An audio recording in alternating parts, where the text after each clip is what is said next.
And now SuperCoach Halfa, get your edge, get faster. Very big welcome, SuperCoaches. This is the NFL SuperCoach Halfa. I'm Matty C, and with me again, as you might expect, is Australia's best. It's Taylor Goodall. Mate, last week, you welcomed SuperCoach Classic back in emphatic style by offering some extremely specific male grooming advice, and now you've had a bit of time to prepare, and we worked out preparing might be best for you. I can't wait to see what you've got in store, mate. Matty C, last week my rhyme was pure ass. This week, it's going to be nothing but class. Let's go. That's a considerable improvement. There you go. It made sense. It actually followed the rhyme. It actually, if anything, was a little bit of a letdown because I actually nailed it. And I think the people like to see me absolutely destroy it. But Matty C, I destroyed it in a good way this week. So thank you. Well, mate, I am a person who enjoys watching the person on the 10-meter, platform really nail their Olympic dive. But I'm also there for when they completely screw it up. So, for you, both are equally entertaining. I'm down with either, but I've got to say that one had a fluidity that I was not expecting. Yeah, last week was I guess, just a swan dive, belly flop, and just the entire pool exploding. This week was a perfect dive, but I still lost all the water in the pool. I don't think it's possible for me to do a nice pin drop, but at least it looked better. Mate, yeah, I'm there for both. I mean, I'd still queue up to see you pin drop, 100%. Mate, can I tell you the last? If I put my toe in, it'd probably still explode the pool. So I don't think it's possible.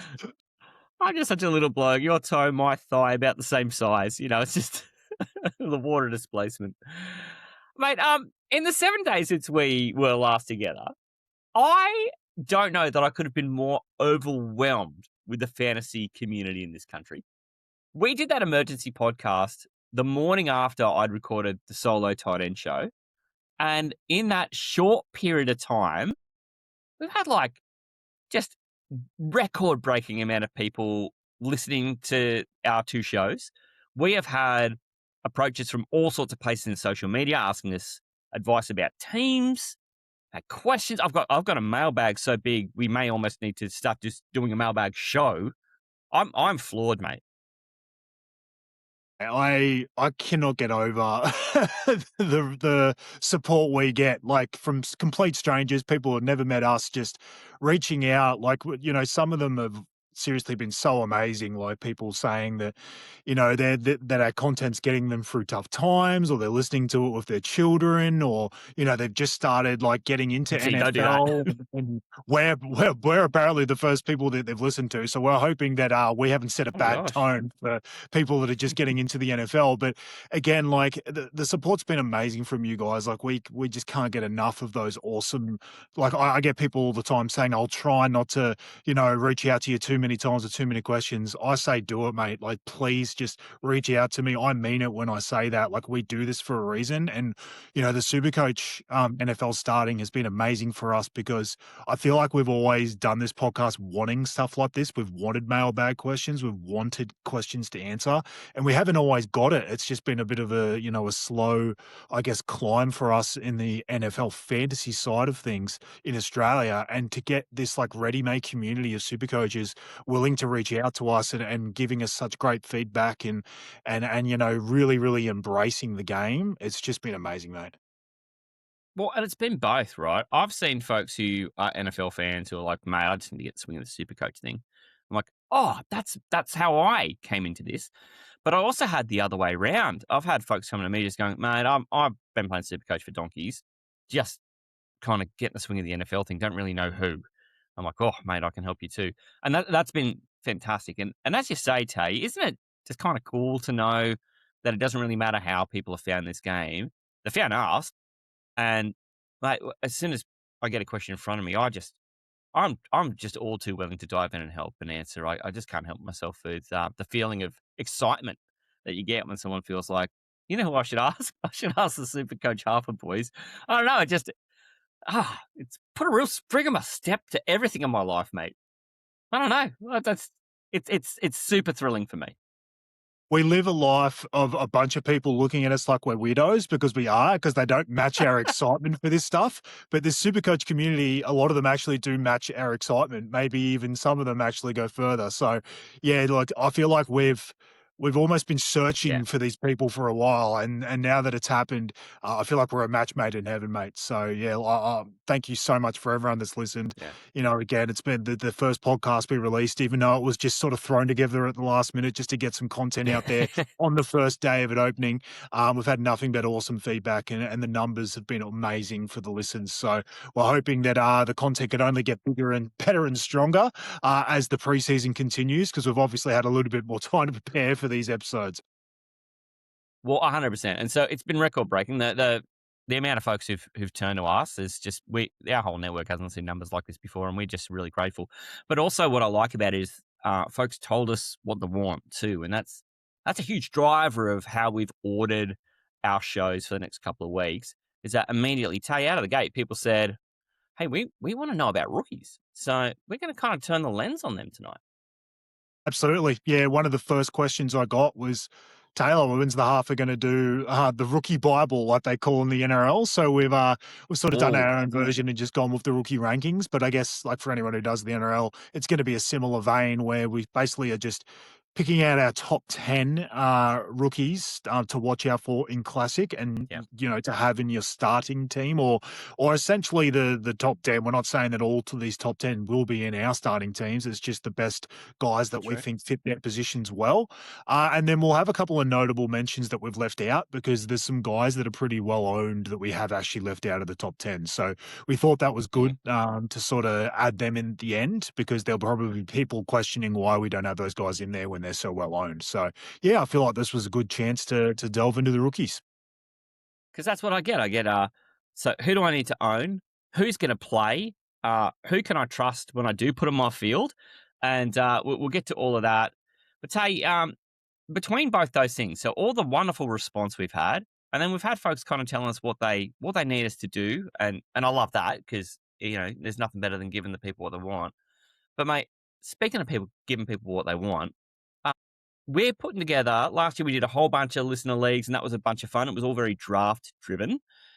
This year, of course, we've got the SuperCoach Halfa, where we've got a league up for everyone who wants to pit their classic teams against each other. That league code we've had out through the week as well, 789815. If you want to join that league, we'll have a pretty kick-ass set of prizes to announce on that pretty soon. But Tay, you've got something else bubbling for our listeners. You want to talk us through what you got planned there? I do, mate. So obviously this is the classic show, but I just wanted to touch quickly. I have mentioned in the draft shows before and to people that have reached out in the DMs that we are going to run one draft league through Supercoach. We wanted to sort of use that platform and just sort of get the exposure and draft out there to the super coaches because there's a lot of people that may have only done classic or, they've done a little bit of the drafting through the sleeper platforms in Yahoo and ESPN and stuff like that. We just wanted to give Supercoach a bit of love and just sort of test out the draft format. And we've obviously had the draft show in the preseason as well. So it all kind of goes hand in hand. So what we decided to do is obviously we've got the classic overall league that Matty just mentioned. But what we are going to do is we are going to have one 12-team draft Supercoach League, which we'll put a prize up for that as well. But what we are going to do is we are not going to promote that at all. The whole promotion of that is going to be right now in this podcast and on the Sunday Quarterbacks podcast. What I am asking you to do is once you hear this, DM me, Taylor Goodall, in the DMs. I'm sure you've seen me. I'm pretty sure I've been talking to everyone in the country the last couple of weeks in there. DM me the word draft, and what we will do is everyone who does that by Monday, let's call it close back. Let's call it 5 p.m. Monday, we are going to cut off the entries, and everyone who has texted me DM'd me the word draft, we're going to put in a draw, and the 11 names will be the ones that are in the draft league. So I'll be in it to battle all you guys. And what we are going to do, if you are looking to go into the draft league, we would ask that you would be available on Wednesday night, because what we are going to do is we are going to do a live draft, and we are going to do it live on YouTube, like we did when we did the mock draft episode a few weeks ago for the draft show. But we are basically going to use that as our podcast, draft show next Wednesday. So if you can be available, it'll probably I'll give you the time a little bit later when you find out that you've actually made it into the league. But yeah, for anyone who's super keen to do a SuperCoach draft league with the opportunity to play against me and have a chance to win a prize, please just DM me the word draft and you'll go in the draw for a chance to be in that league. This is so good too, because as you said, we're not promoting this anywhere else. You have to listen to the show. You're not going to find this in the transcript. It's not going to be there. You can't AI it. You have to listen to know that this is what's going to happen. But yeah, really important that we want to have involvement from the folks who are in the league in a live draft too. So if Wednesday nights aren't so good for you, it might be cool to be in the league, but we'd also really love to have your involvement on the Wednesday night for the draft too. So just sort of keep that in mind. Try and move some chess pieces if you can, if you want to be involved in that. And again, Tay says, we might get a few entries in that, but there will only be 11 who get to go up against Tay in that league. Man, I'm looking forward to that, having a ringside seat to how that goes, because I've seen you we had 4 leagues last year, and you ran a gold league and a blue league. I ran a green league and a red league. And sharing the information about what was going on in those leagues each week was a bunch of fun. And just kind of seeing the machinations of what people were trying to do to try and catch up, or how they were trying to hold their position and get ready for finals. There was a whole bunch of malarkey in there. It was pretty great. So I'm looking forward to how that works in SuperCoach, where people are clearly really comfortable with the provider generally, because it's a big provider here for Australia and New Zealand. And that's right. It's not just an Aussie thing too. Brothers across the Tasman can get involved too. Absolutely. And like you said, we'll have our draft show still running during the season. And what we'll do at the start of that show is sort of recap the league each week. And then we've got a little game that Matty C and I like to play that we'll probably do in the draft show during the week. We can't really do waivers and stuff like that because the show is going to sort of release too late. So we're sort of just finding some different stuff that we can actually do for the draft show during the year. But yeah, look, just everyone out there, I've just sort of mentioned it on the one place that you can actually hear the news. But yeah, so everyone that's heard this that wants to give draft a shot and play against me, just DM me the word draft and you'll definitely go into the draw. So good luck to everyone that goes into that. Jeepers. I love that we're keeping this pretty secret, Squirrel, mate. I'm really interested. See how we go. It'll be hilarious. It's going to be like. It'll be hilarious when like 2 people will get back to me. I don't want to play with that dickhead. I've listened to him. I've heard his messages on Facebook. I don't want to play with that idiot. Yeah. After giving the SuperCoaches all this love and all this great feedback, they show us You're love. You're going to get 150. It's going to be the other way around. You're going to have a nightmare trying to find a way to get 11 people out of 150. That's what's going to happen to you, mate. And power to the SuperCoach community. We're loving the involvement, and we're so grateful for the way you've embraced us. We need to embrace some rookies, Tay. What is great about rookies in SuperCoach, and this is something that NFL does different. I think when you look at like Aussie rules and rugby league SuperCoach, when you start looking for cheapies, I guess they're called in that format, mate, you can start drawing a bow weeks before the season to try and work this out, and kind of still get to the day where you got to pick your team, and it's still pretty tough sledding, right? That's not the case with NFL. They kind of really map some of this out for you pretty early by having players who've never played a snap come in, and some of them may have pretty significant roles, but they can't price them like they've got a significant role because they've never had one. It's kind of this wonderful, like almost loophole, right? Yeah, it is. It definitely sort of makes your team build in week 1 a lot easier. It's a funny one this year. Like I when we came into the season, we hadn't seen the prices. We weren't exactly sure how much money we were getting given in the salary cap. So we weren't sure, how many rookies we were going to sort of have to start in our week 1 teams to actually be able to afford the guns. But it's a funny one. We'll obviously get to it and we'll mention which guys on our sort of rookie rankings list that we are looking to start with. But I feel like we've been given enough money and I haven't had to actually start many of these guys. There's a fair few of them that are in my team, but most of them have been put on my bench because we've had enough money to actually put a lot of these guns in. And that's the good thing about SuperCoach, right, is I mentioned that I might have liked a Jadarian Price early on in my starting team because I wasn't sure exactly what the salary cap would be.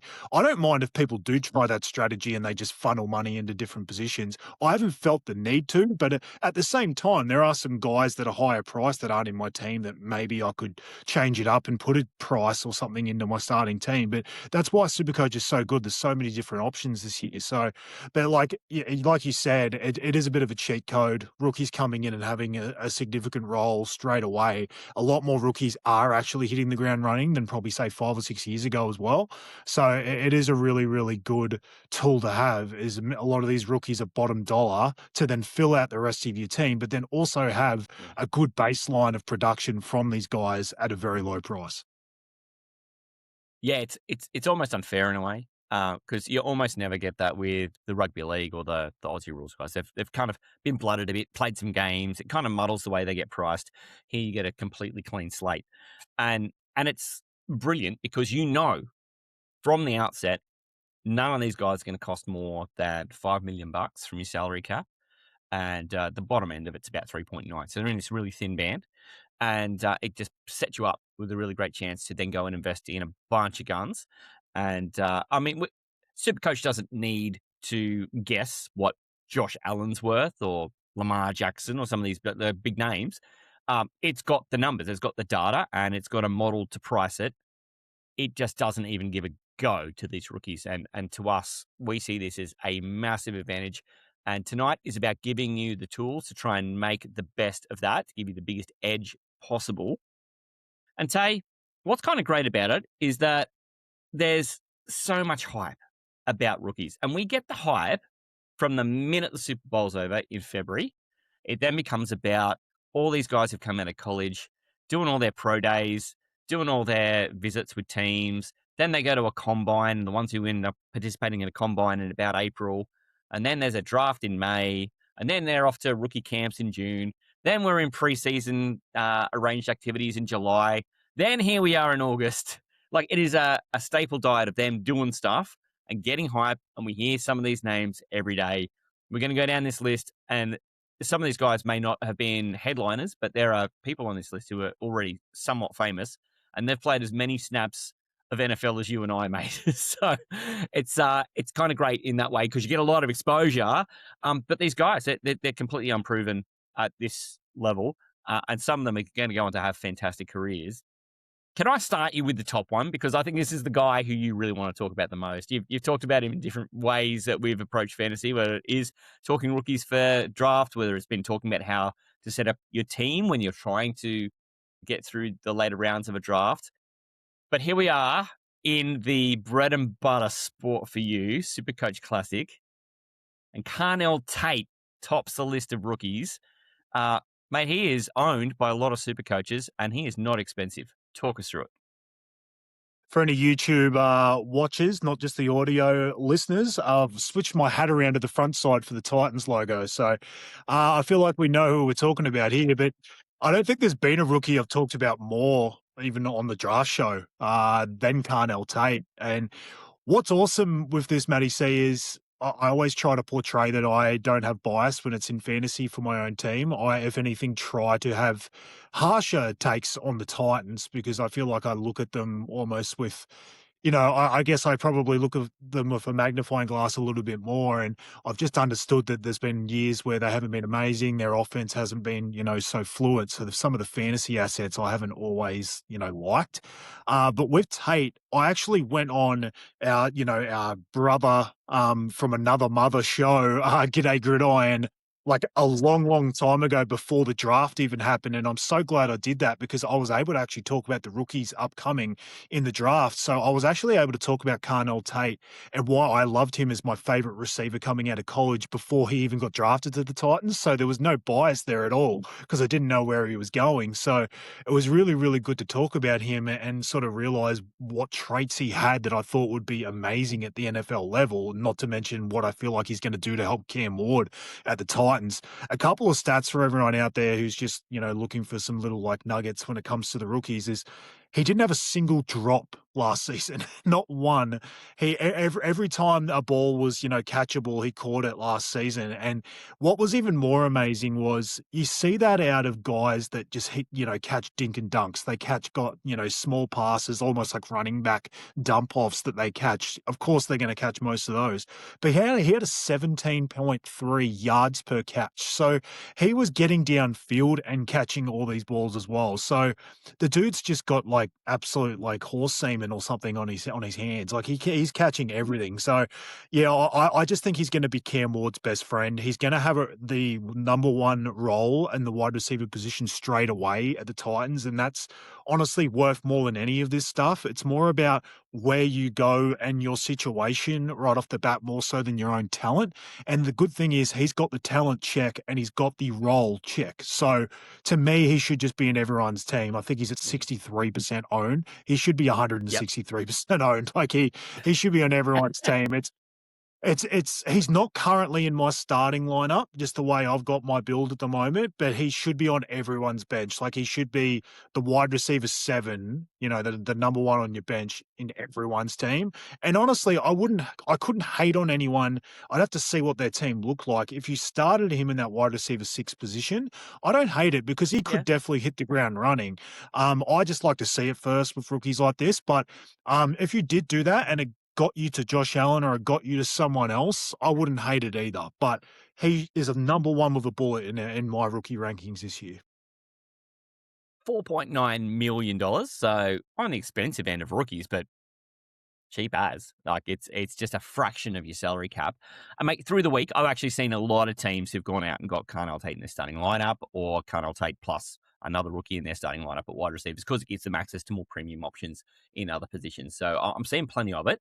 And I'm with you. I have him as my 7 because I kind of went premium in some other spots, but then I also kind of found fellas who I think are a little bit of value. So it just gave me the opportunity to move Tate into my 7.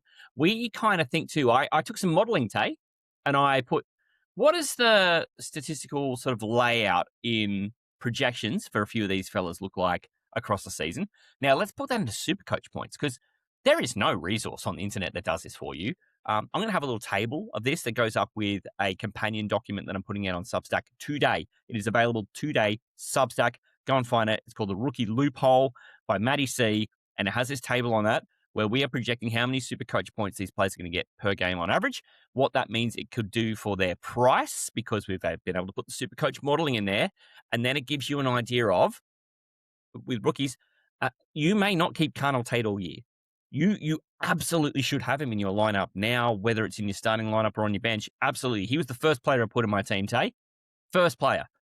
But it gives you an idea of, like, you didn't birth him. This guy's not your son. You can cut him later in the year. It's okay. He doesn't know you own him.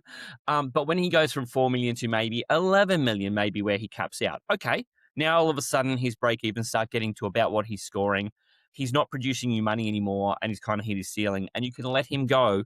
But at that point, he's made you, I don't know, maybe $6 million, and then somebody who you really want a slice of in the premium tight end, premium range of any other position who might have been 20 million, who's slipped to 15. Now all of a sudden, there's only a $4 million gap between those people. So a guy like Carnell Tate does a lot for you being able to premiumize later. So don't be scared to sell him just because he bought you a lot early on. And he is probably the best example of that in the wide receiver range. I reckon there's a great likelihood he's going to end up in that $9 to $11 million range. And I've kind of put some projections on that based off projection data from some of the major websites, funneled into fantasy points on SuperCoach and funneled into the SuperCoach pricing model. That work is done for you people because that's how much Taylor and I love you. We don't love each other, but we love you. Nah, screw Taylor.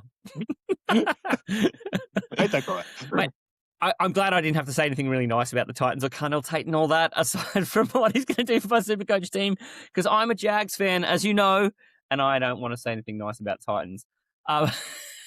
You've turned your hat around. It's time to talk about our first running back. I feel like you love him so much, he might as well be a freaking Titan. I have never seen a mock draft go by this year where you don't end up with Seattle running back Jadarian Price. He's currently owned by 60% of SuperCoaches, and he lands at about that $4.5 million range.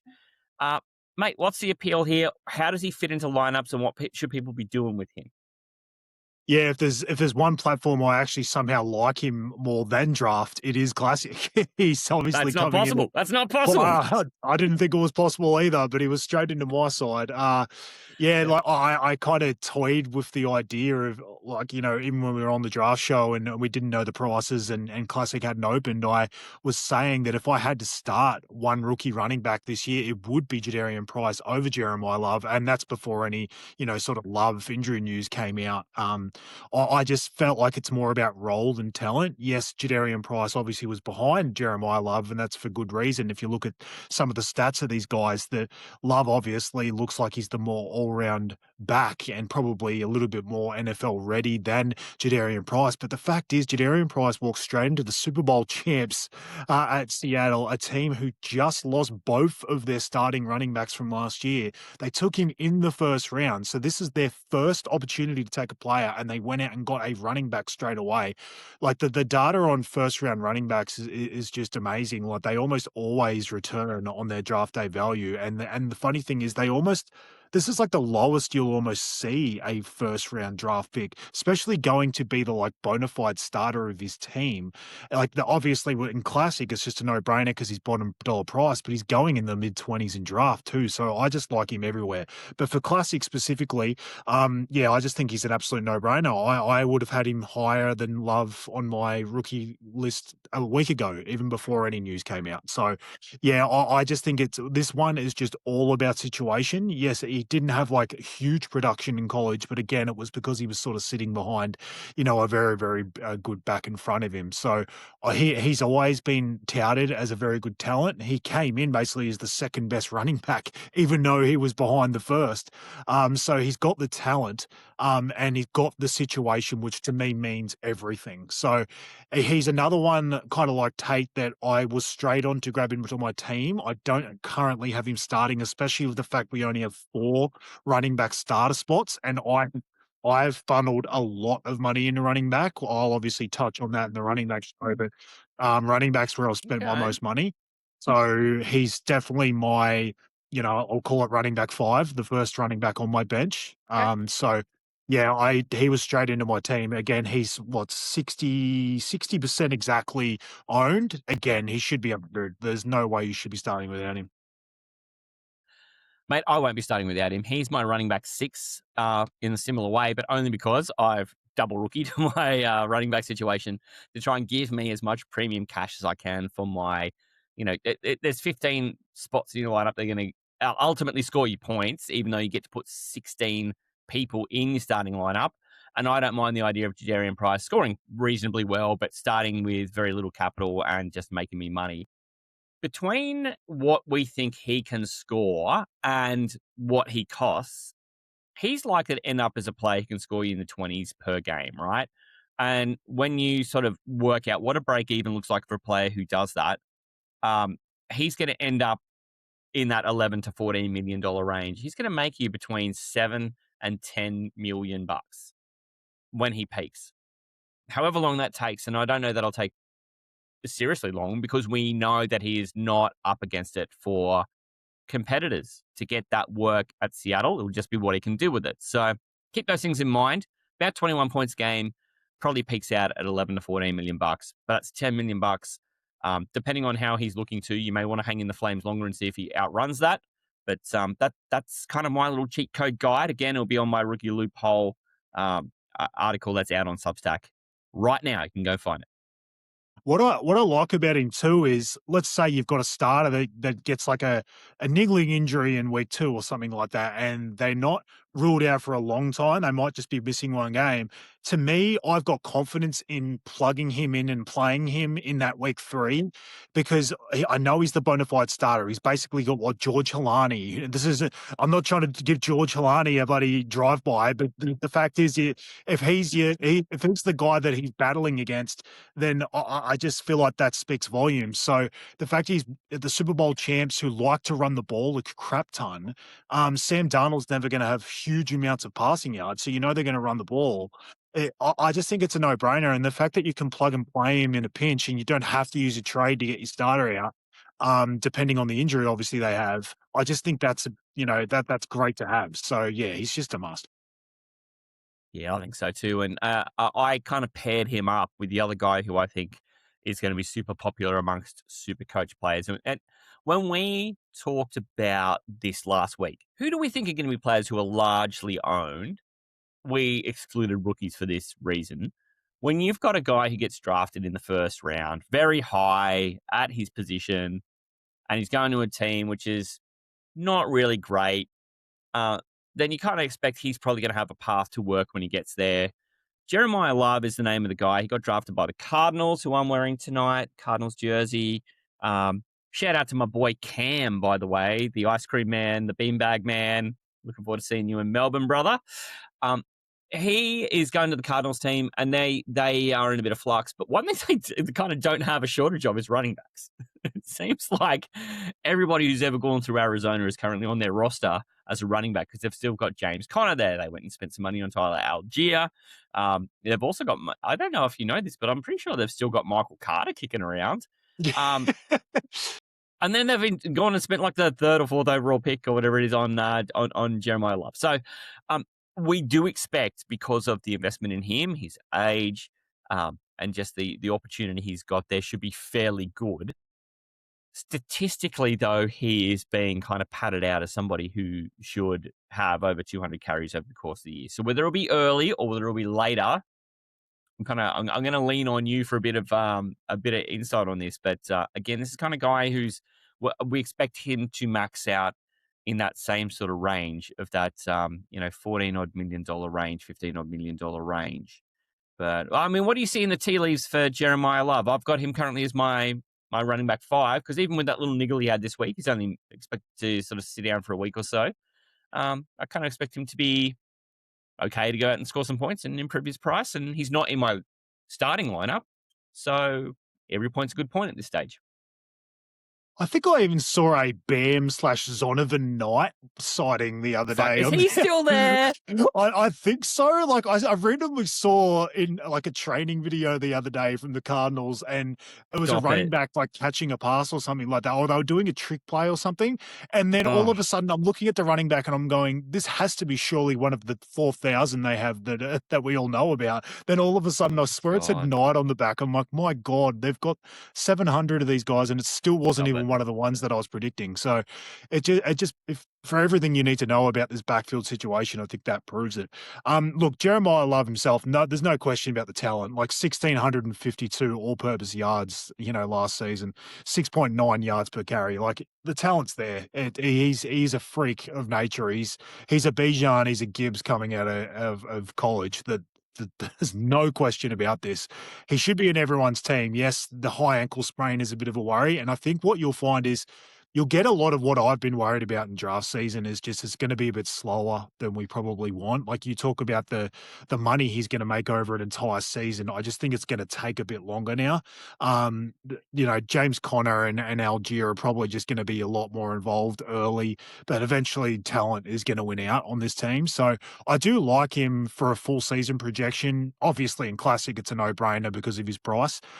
He just sits, next to Jadarian Price for me on the bench. There's just no way I'm wanting to start him. Like I said, I would start Jadarian Price in a pinch before I would start Love, because I just don't know what you're getting out of him in the first 3, 4, 5 weeks, especially with that high ankle sprain. So it's better off just to sit him on your bench and not have to deal with it and just hope he sort of trickles money. And then you might get to see a bit more production from like, say, week 6 on. And then you can start to make that decision about, do you sell him because he's made a bit of money, or has he become a startable asset that you can sell someone else? You can sell someone that's peaked in your starting lineup. So yeah, it's pretty obvious. I think he should just be on everyone's bench. Yeah. He costs at the moment about 1.7% of your cap. So I think it's ridiculous if you don't put him in, even if he is going to have a bit of a slower start. And also because over the course of his progression, he should make you between 9 and 12 million bucks. And there is just no other direct path to that, even if it takes a little more time than maybe we would have hoped 2 weeks ago. Just kind of seems like that's kind of a slam dunk. And I'm just also, like you, Tay, just unwilling to put any of these guys into my starting lineup yet. I've got them, so I can premiumize my starters for now. But also, like, I'm not married to anyone. This is the great thing about Classic is you can look the guy in the eye and just cut him because we are stockbrokers. When a product is hot and we know it's going to peak, then we get out of it and we go and buy into something that we can see is emerging, and it is not personal whatsoever. Yeah, baby. Mm-hmm. Mate, the next one on this list, I love saying this guy's name. I brought this up to the wife the other day. I said, I've got a new favourite name in the NFL, and that is hard to do because there's so many amazing names. This sport, it throws up the best names. Trace Mack might be my favourite name since Ndobakong Su. It's right up there. Or DeBrickashaw Ferguson. I love that. I love saying that. But Trace Mack is a kicker for the Green Bay Packers. Mate, he's winning that job, right? At $4 million SuperCoach dollars, he's 60% owned. He's winning that job, and he's going to be their walk-on kicker. He should be 100% owned. I might have started him just because of the name alone. Like, just because of our old joke of smacking that ass, son. Like, he was a perfect fit for this podcast, let alone Supercoach Classic. But the fact that he's like basically won the job already, it's like we named a player on Madden. You could honestly almost put him further up this rookie rankings list. Like, he's just a guaranteed start in the kicker position. It's just silly. Like, a lot of people going out to Brandon Aubrey's and other kickers that have had decent seasons, like your Littles from the Jags and stuff. I don't see the point. Like, kicker is just such a random position. You don't know exactly. Yes, do I believe that Aubrey is a 55 to 60% chance of beating Smack over the entire year? Sure. But it's not enough to pay the $9 million extra for not even guaranteed $9 million more production. So you got to go cheap, bargain basement here. We'll even talk about another one later who's bargain basement as a rookie in the kicker position. It's just silly not to, because it's such a random position. There's no point. Premium, like paying up for the premium guys just doesn't guarantee you enough success. So yeah, there's no way I'm not starting with Smack that ass on. I've been playing fantasy so long that I have done rigorous kicker analysis, Tay, as you know. And it works out that it actually doesn't matter how good of a kicker you are. It really doesn't, because it's all situational. I could be the best kicker on earth, but if I play on a team that never gets over halfway, so it is about, well, do we have a lot of confidence Green Bay can get over halfway a bit? No, I'm not even sure of that. But at $4 million, he'll kick some extra points. He'll get some 40 or 50-yard field goals. Fine, he'll appreciate in value. I can then probably move on to someone middle tier, and I can do a cash-neutral swap to someone who I'm not gambling on. But why would I go and spend the $6 million or $7 million on someone who is middling now, when this guy will probably just end up in the middle, and I can just cash neutral? And honestly, you look at Green Bay, and sometimes it's not even the best offenses which you want to be. You almost want them to be good enough to get into the red zone, but not quite good enough to score a lot of touchdowns. So Green Bay kind of fit that mold for me, where I'm not like fully trusting of their offense completely. Obviously, with the hodgepodge they have at wide receiver, we hate their passing O-line for Jordan Love. It's a lot of running with Josh Jacobs, and whether that's even if he doesn't get suspended. So, yeah, I just think this offense is not amazing, but it's good enough to get Smack into good positions to kick field goals. So, mate, he's more than good enough for me, and we have to move on, because talking this much about kicker is giving me the heebie-jeebies. It's so good, Tyler Smack. Anyway, so, Trey Smack. Great name. Moving on. Kickers are kickers, by the way. So if you can get a cheap one, you take it. The next one on the list, and I've been looking at this name, and I've been hearing people go all sorts of ways trying to pronounce Dijon Stribling. I heard Manshot the other day call his fans the Strib Club, which I thought was fantastic. Mate, he's 9% owned, so a kind of kick-ass rookie pod. Are we doing rookie pod plays? $4.5 million. This wide receiver from San Francisco. He's coming to Australia this year too. We're going to see him in about a month's time, just down the road here. He's in my team.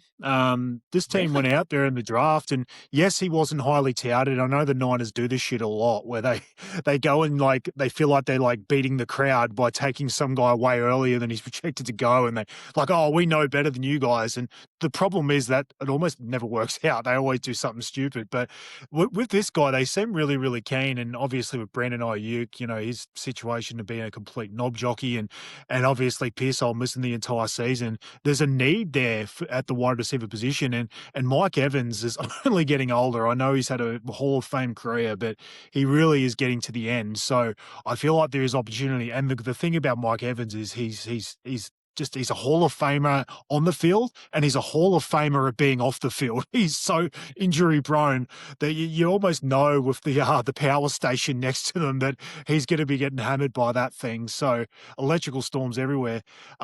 But I just think there's so much, situation here for Stribling to be needed. And Kittle's coming off an injury. He's coming off, the really bad injury from last year. So he's not going to hit the ground running straight away. Yes, we know CMC is going to be prominent in the passing game, but they're going to need more than just CMC in this offense. So, yeah, I just think Stribling's got a great opportunity here, and he's in my team. He is the wide receiver behind Tate on my bench. Obviously, we'll talk about Jordan Tyson, and, we lost him to the injury. So I was looking, for another wide receiver to have on my bench, and Stribling's it for me. I think he should be more owned than 9%. I just think he's got an amazing situation compared to some of the other rookies at the wide receiver position.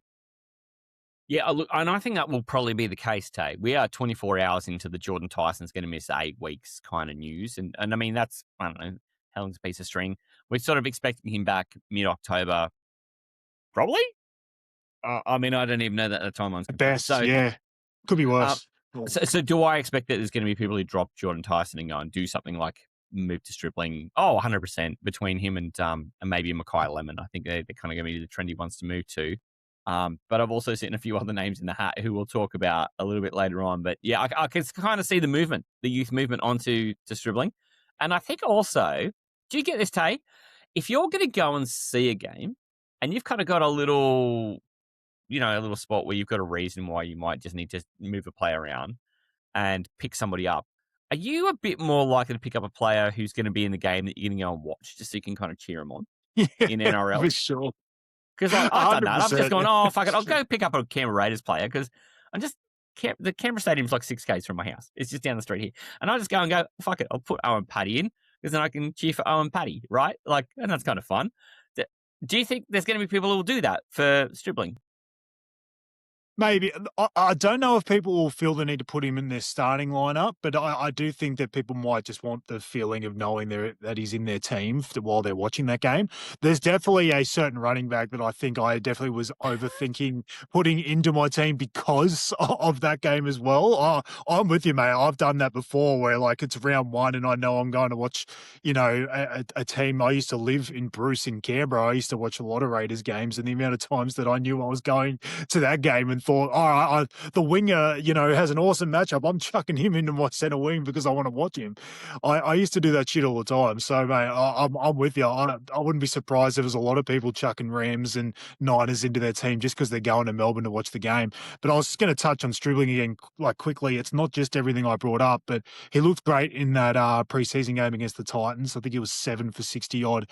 They took him off pretty early in the second quarter, so he had all that production in less than a half, and that was when most of the Titans starters were on too. So yeah, he had really, really good production in that game. So I'm not taking everything out of preseason. Like it's a hodgepodge. The amount of times that we've for any OGs out there who remember the Kenny Pickett renaissance of all the Kenny Pickett Steelers in the preseason when they basically looked like, untouchable and bulletproof and they were never going to ever get stopped. And then all of a sudden had like the worst offense in the entire league that regular season. So don't take preseason games for everything, but it is good to sort of see rookies playing well in that situation because it means they're showing that they're ready for the NFL.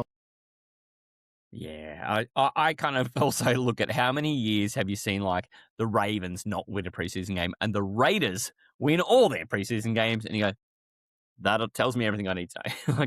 And the coaches aren't trying to win the game. All they're trying to do is get their players into specific situations so they can try things out, so they can see things that they want to see. It's like live scrimmage. and there's a scoreboard. Live scrimmage is about the most thrilling thing a coach can ever get as well. It's a chance to check out their chess pieces. Like that, the score does not matter. Only you and I care. I just really want to go back to how great it is when you do have a player that you can go and wingers and wide receivers are the best because they're so close to the sideline. There was a time where I had, like, I don't know, whoever the Raiders winger was. I was in this fantasy lineup, and he was up against the Panthers were coming to town, and he was up against Luke Rooney. And my brother and I just had way too many beers and spent our whole afternoon just hurling abuse at Luke Rooney, who only went on to play for New South Wales and the Kangaroos. Mike, he's a great player. And at halftime, I think he was probably going to feel a bit relieved that he got a break from us. But the Raiders weren't very good that year, so there was plenty of seating, and we went around to the opposite side and gave it to him again for the second half. Poor guy. Anyway, so there is a bit of thrill about knowing the guy is going to be in the stadium. Because, yeah, I think it just gives you a little bit more connective tissue. And even though I don't think there's going to be a lot of people who will put Stribling in their starting lineup, I do like the idea that there's probably going to be a bunch of people who put him in their team, and they'll want to see him do well, because why wouldn't you? And, yeah, I think this is good for the game and good for us here in Oz. Shout out Luke Rooney, number one listener of the SuperCoach Halfa. If Luke Rooney woke up this morning and thought he was going to be on an NFL SuperCoach podcast, I feel like, I don't know, you've got connections all through the NRL. You probably know Luke Rooney. You DM him after the game and go, like, mate, after the podcast, and be like, mate, you need to tune at 43 minutes. Matty C gives you a shout out. Mate, I'm going to move on to a tight end. Oh my gosh, I just did half an hour on tight ends last week. I did almost a full hour on tight ends earlier in the year. It's almost like you ducked the tight end shows every time I was going to talk tight ends. You're like, oh, I'm going tickling my throat. I can't come on. What an opportunity. So you can't duck Kenyon Sadiq. He is a great prospect. People talk about this guy like he's Kyle Pitts or something like that. Do you remember how untouchable Kyle Pitts was when he was on his way out of Florida and coming to the NFL? Kenyon Sadiq was that, but now he's gone to the Jets, and I think that kind of cools people a little bit. For SuperCoach, it hasn't. He's owned by almost half SuperCoaches. I'm one of them. His price is great too. He's only $4.75 million. What do we do with a tight end who goes to the Jets? Should we be excited about him? Tight end, the position that leaves your end less than tight. It's just an absolute hodgepodge, mate. And the funny thing is, you've got it at 46%. I don't really like his situation at the Jets, and honestly, the main reason he's even this high up my rookie rankings is position. Like it's all about like which of these guys you're going to have in your starting lineup. In your starting team. He's definitely not going to be in my starting lineup. No chance. I was no way I would be trusting him on field. I don't have a problem with people just having him as their third tight end. That's obviously why he's so highly owned, because he's like so close to bottom dollar. But he is obviously a pretty highly drafted, talent for the Jets. My concern is like, they've still got Mason Taylor, who they drafted last year in the second round. They've obviously Garrett Wilson's going to soak up so many targets of this team. You've even got Adonai Mitchell, who's looking pretty good as the wide receiver too. They've got other options, and I'm Omar Cooper, who they just took in the first round. Like they've actually got a lot of pretty decent to very good options in the passing game. I'm just not sure. Like you brought it up on your like and from the tight end show, that it's all about like opportunity for these guys. It's more about where's the target number going to be for the whole season, and I just don't think it's going to be anywhere near. Like you brought up trying to be around 100. Like honestly, is it going to be 60 for this guy? I honestly have no idea. Like and Geno, like yes, he's an upgrade, for what the Jets have had in the past. But if you're just looking at this from Sadiq's point of view, he's not walking in and going, this is an amazing situation from Geno. Yes, tight ends aren't as reliant on amazing quarterback play like wide receivers are, but you're still wanting like a baseline of production out of the quarterback and out of the offense in general. So I'm just a little bit concerned for him. I'm fine with people starting him as their third, but I'm imploring people not to have him like as a like value add as your tight end too, because I just don't like, he could goose in week one honestly, and I wouldn't be surprised. So yeah, I just wouldn't be expecting production out of him straight away. But again, he's a fine pickup as your tight end 3 just because of his price. Taylor here is foreskinning a goose. Now, you'd have to have been a long-time listener to understand what is happening here. So foreskinning, for those who have not been around the show for a while, foreskinning is us. So it's foreshadowing. And we're just idiots. And we've just decided that is a comparable word. But a goose is to score 0. And mate, looking at the Jets tight end profile, 65 targets, 44 receptions for Mason Taylor last year. If you stat this out on what you think maybe Kenyon Sadiq can do, even if he elevates himself to the $7.5 or $8 million mark, as a bench player, that's where I'd be starting to look at not maybe a cash neutral move, but maybe a move to get you then into somebody else and then either nuff your position out or, I don't know, if you're using it and all of a sudden you can see that, I don't know, someone who we thought was dead like Hawkinson is all of a sudden starting to get a few targets and you get ahead of his price rise. That kind of thing, you know? I think he is a gateway to something else. He's not someone you keep. In SuperCoach, we call him a slow burn. He is going to be a slow burn on that bench. He is not going to make money quick. So he's almost like your shitty front rower that you have in NRL that sits there at your front row 4 and your Franklin Pele or someone like that starts at 201 grand and you're like, sick, I'm taking this guy because he's starting in round 1, but all of a sudden benched by round 3 and playing 18 minutes a game. Your Royce Hunt, for anyone that had him a couple of years. He might be your shitty 4th front rower in the tight end position that takes a while to make money. But again, just because we're not flush for options, there are other options, don't get me wrong, but I'm not surprised that people look at the guy who's been, picked pretty highly in a pretty shitty tight end position and just taking the value at the price. I don't hate people for it. Just please don't start him. That's my call out for you guys. Slow burn. Is he fantasy gonorrhea? Is that what's going on here? I'm just thinking of things that burn. I don't know. I've been told. I don't know if that's slow or not. I haven't had it. Me either. I've just been told. I imagine it could be a quick onset, but is it? I don't know. You I don't know. Cream for that. Kenyon Sadiq. So I guess buyer beware, but from the outset, not a bad choice as long as he's not seeing your starting lineup. If you're seeing your starting lineup, you maybe need a head check. Mate, I want to get into some quarterback here because again, this is the second Cardinal. This is kind of why I had to dig out Cardinal shit. I knew we were going to be talking about Cardinals tonight, mate. Mate, I don't know exactly what you do with Carson Beck. He's their quarterback. They took him in a spot where, they've got Jacoby Brissett. Then they've got this Carson Beck guy. And I mean, if it's not one of those two, do they just bring Sam Bradford out of retirement? There's not a lot of great prospects at Arizona, but also we don't anticipate Arizona are going to be an amazing team. But this guy is like $4.2 million. So like he's, for a guy who's, a moment away from being a starter, I don't think I'm anticipating him being a starter now, but he's so cheap. I definitely get why he gives people access to things. So, like, he's only 9% owned now, but the 9%, are they trying to get an edge? What's going on here? He's my backup quarterback at the moment, but I'll sort of touch on him with obviously the other guy that's, in the same range. Well, and these guys are back to back. Doing it. So, like you said, 9% owned. He had a 72% completion rate in his, senior year of college. So he was a very good pocket passer. He had a 30-12 touchdown to interception ratio. So very, very good, collegiate season. He had 14 yards rushing total for the season. So, yeah, very much your pocket passer, even more Joe Burrow, Matt Stafford kind of. I had seasons like that, mate. Yeah. As a wide receiver, I had 14 yards rushing. Funny hell. It's so really I guess the case for him in Classic is that he's about 900 grand less than Mendoza, who a lot of people are flocking to in that backup quarterback position. And the way I look at it is, to me, they're both in the same position. Yes, we'll talk about Mendoza soon and why he's obviously a higher touted prospect, being the number 1 overall pick. He had way better stats than he did. And even though Beck had pretty good stats, Mendoza, had an amazing season. So I'm not surprised that people are flocking to him.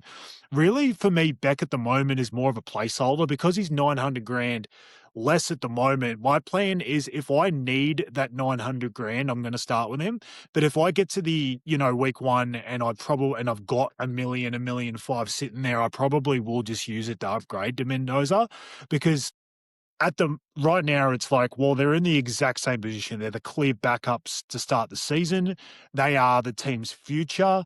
They are going to come in probably mid to late season, even without an injury. It's just the natural progression of things. But there's obviously the chance of injury in front of them, then they'll get the spot anyway.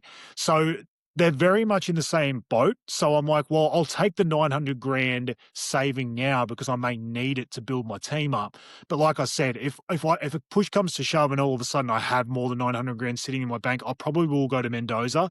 That's more because I just think he's a higher talented prospect. And I just think that once those two guys start, there's a better chance of Mendoza coming in and being the guy I'm annoyed I don't own because he's actually making money quicker.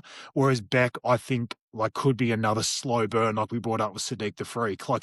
Even when he starts, you're not going to want to start him and he could be a bit of a slow burn. So I'm just saying that right now is a bit of a placeholder because at the moment I don't need I don't have enough money to go up to Mendoza. I've only got about 600 or 700 grand sitting there in my bank, and I'm very happy with my team. So in that case, I will start with Beck. But again, it's very team dependent. I'm more than happy for anyone going either way, but I feel like they are the clear cut two that you should have as your backup quarterback. Yeah, and so I've done the alternate. I've got Mendoza in there because I kind of had the money to play with. So I'm like, yeah. I also feel like he is probably the one who's likely to see the starting role sooner.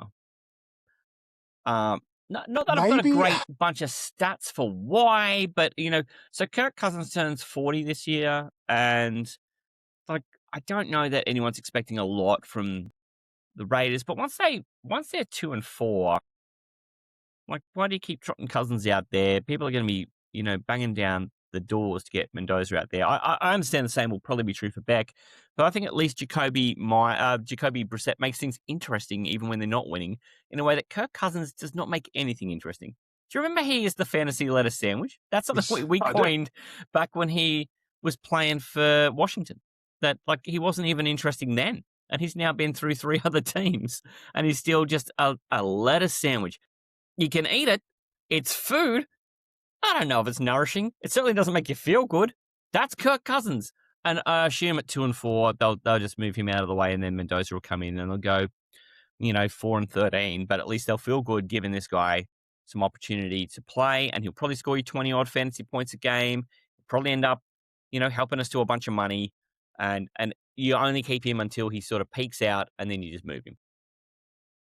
Yeah, I don't know. I could make the case that I think Beck's a better chance of starting earlier. Honestly, Yeah.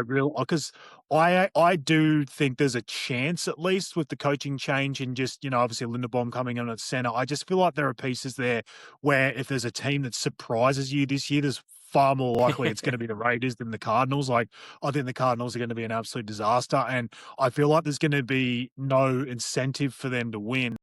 And I just think they're going to want to see, especially because Beck's a 3rd-round pick. They're not married to him either. They're going to want to see quicker whether he's the guy. So I really feel like if they're sitting there at 0-5, 0-6, I really think they could go to him really, really quickly because they're going to want to give him as much time to see if he's the guy. Whereas the Raiders know Mendoza's the guy. Yes, there is the small chance he's just a bust, but they've put so much draft capital in that they have to prepare like this guy's going to be their guy for the next 10 years. Because, so I feel like there's a longer time period they could just lean on Kirk, especially if they are winning games or at least close to 500. The coach is probably still going to want to put the NFL ready guy out there, whereas the Cardinals aren't going to give a rat's ass. They're probably going to look at it and go, Beck's actually probably halfway through the season our best chance of getting the number 1 pick over a Jacoby Brissett who might actually have a better chance of, running a good offense. So I don't know. I kind of look at it like Beck might actually get in before Mendoza, and that might be another reason to take the 900 grand, in your pocket. But again, I think if I have that money, I will go Mendoza just because of the talent. But yeah, I think if I had to guess, I reckon Beck might be in sooner. I mean, it's literally $1 million decision, right? Out of 279.2 million. So it's not a massive decision, I guess, in that respect. But mate, I've seen enough of Jacoby Brissett to know he does not run a good offense, no matter what team he plays for, and he has played for like 6 teams now. So I'm okay with the sample size. So maybe leaving him in is the best way to the first pick. We'll see. I don't know. There's a lot that will save Arizona from having a tough year. I don't doubt they'll surprise some teams and they'll go and win a game or two here and there that you're not expecting. But it could be a tough old year. And I think the Cardinals are kind of doing what I do most seasons and are just like, yeah, take your lumps this year and we'll see what happens next year. But Carson Beck, we'll see what happens with him. He's cheap enough and he's got just as good of a case for an opportunity to start as Fernando Mendoza. And they're both cheap as shit. So I feel like you've got to get into them. From here, we start getting into some fun ones, Tay. I didn't list Jonah Coleman, who's the running back for Denver, in my first pass. And it kind of looks like maybe a lot of other people are in the same boat, but there are some pod rookie managers out there. SuperCoaches have gone out and seen him at $4 million and decided he helps them access other resources. And they've thrown him in their teams, and I'd assume that makes him probably their running back 6. But, I mean, it's a significant enough amount of people doing that it bears talking about. That backfield isn't empty, though. It's not like Jonah Coleman's walking into a Jadarian Price situation, right?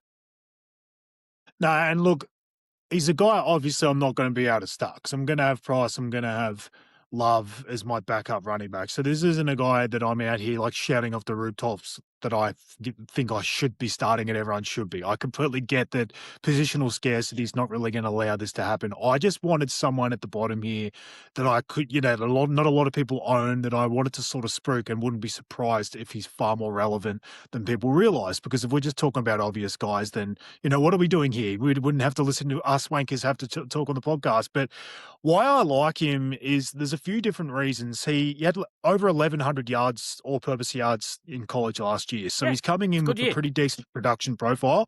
What was good was a lot of it was passing yards. I think it was about 350 odd in the receiving game. So he's proven that he's got chops there. And in a Sean Payton offense, I think that's going to prove to be pretty relevant.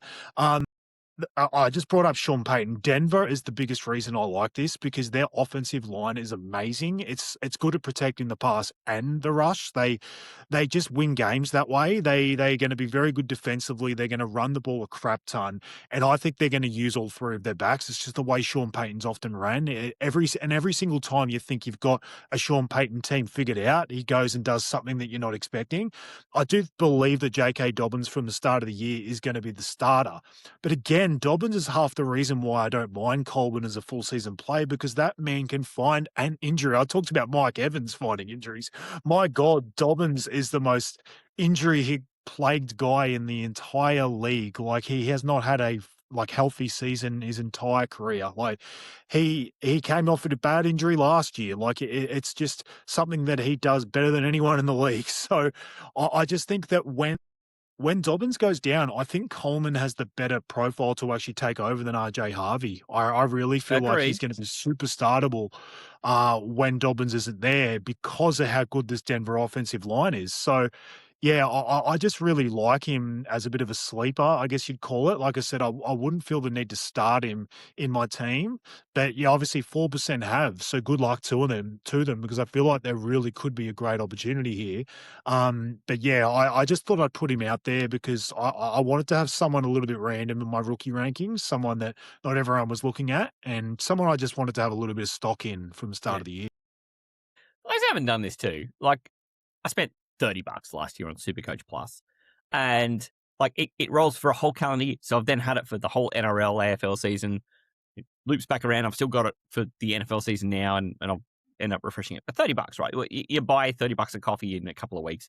It's not a lot to invest, but gee, it gives you some interesting information. And the one thing I think will pay this $30 off is I want to know what Jonah Coleman's starting percentage is.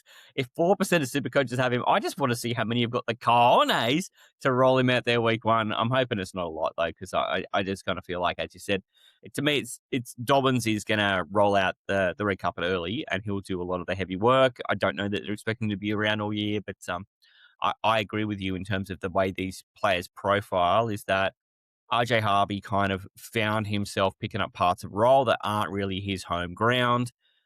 It wasn't the best fit. The Broncos ended up with other problems anyway, which prevented them from getting to the Super Bowl. But it was kind of, they were a bit misshapen at running back after Dobbins wasn't there, and just Jonah Coleman does a lot of those things well.